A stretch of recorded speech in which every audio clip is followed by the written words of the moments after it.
ایک زوردار چیخ نکلی اور وہ اتنی اونچی تھی کہ آسمان تک پہنچی، اور اگر میں بھی حصار میں نہ ہوتا تو شاید زندہ نہ رہتا۔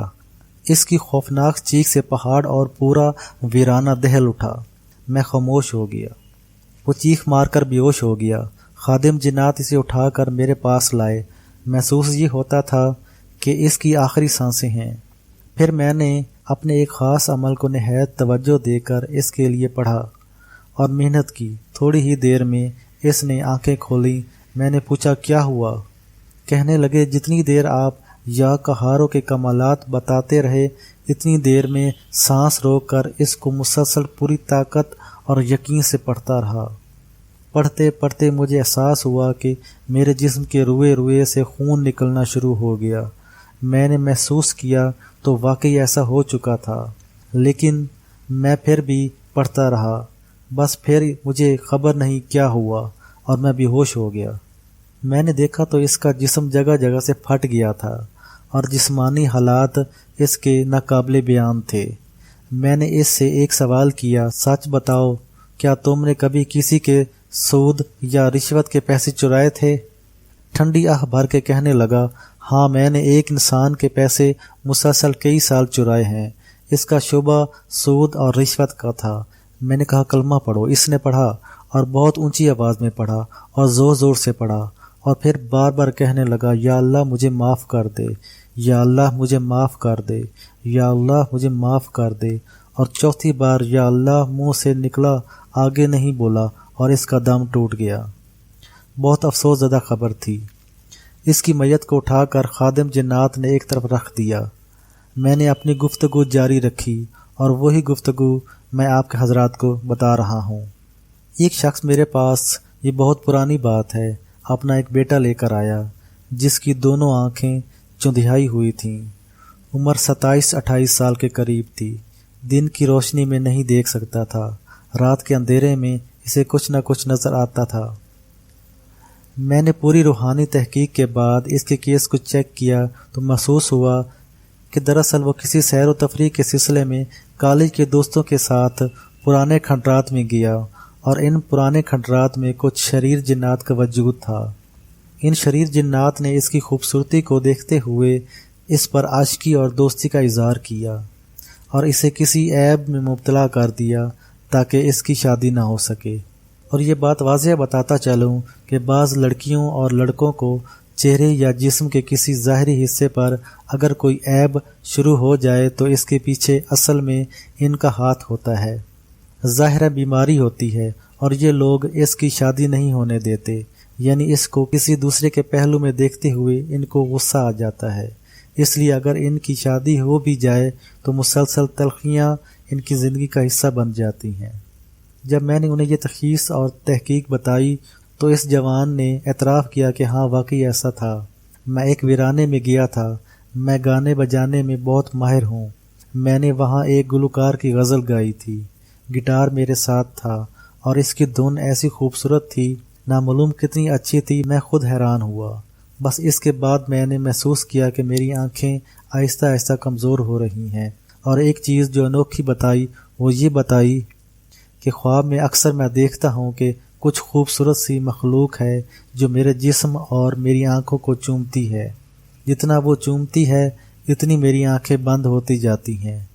جب میری آنکھیں ساری بند ہو گئیں انہوں نے چومنا بھی چھوڑ دیا۔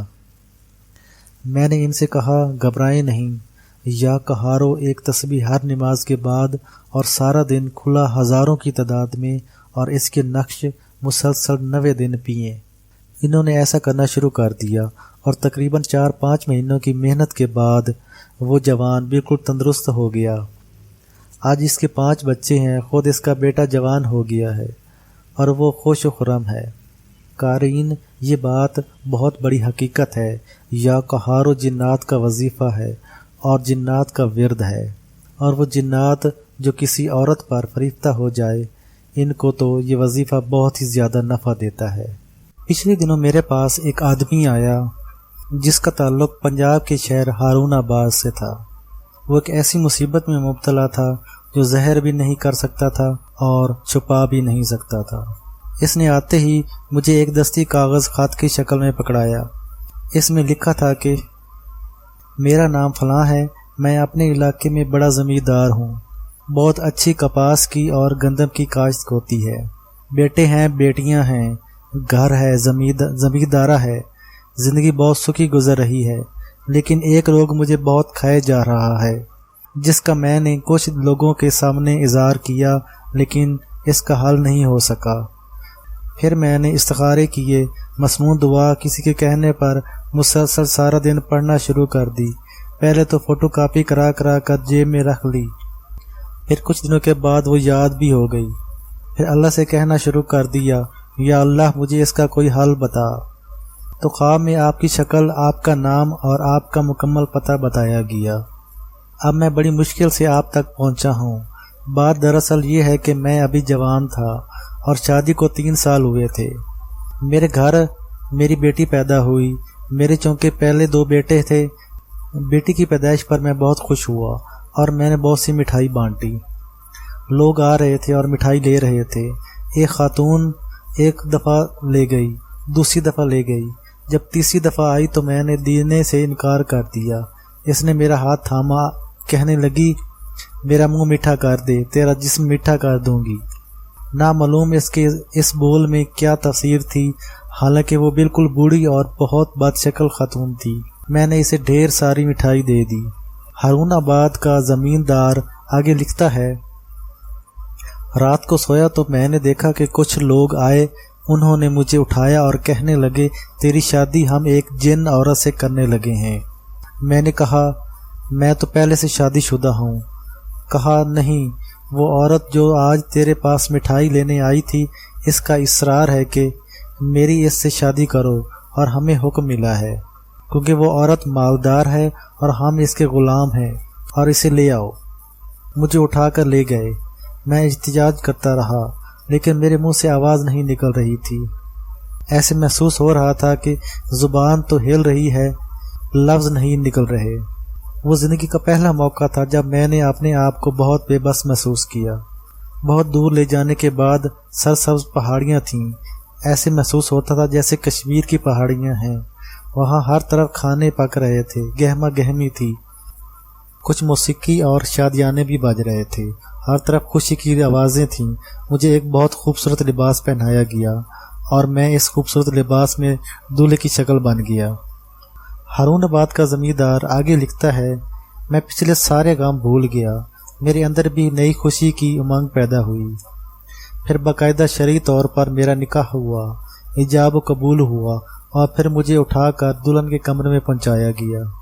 میری بیوی واقعی جیسا میں نے کوہ کاف کی پری کا حسن و جمال سنا تھا، اتنی ہی خوبصورت اس کا سراپا، اس کا جسم، اس کی خوبصورت آنکھیں، خوبصورت گردن، گلابی ہونٹ، مہکتے رخسار، نشیلی پلکیں، دلربا آواز، خوبصورت ہاتھ اور کلائیاں، جسم سارا سونے اور ہیرے جوہرات سے لدا ہوا تھا۔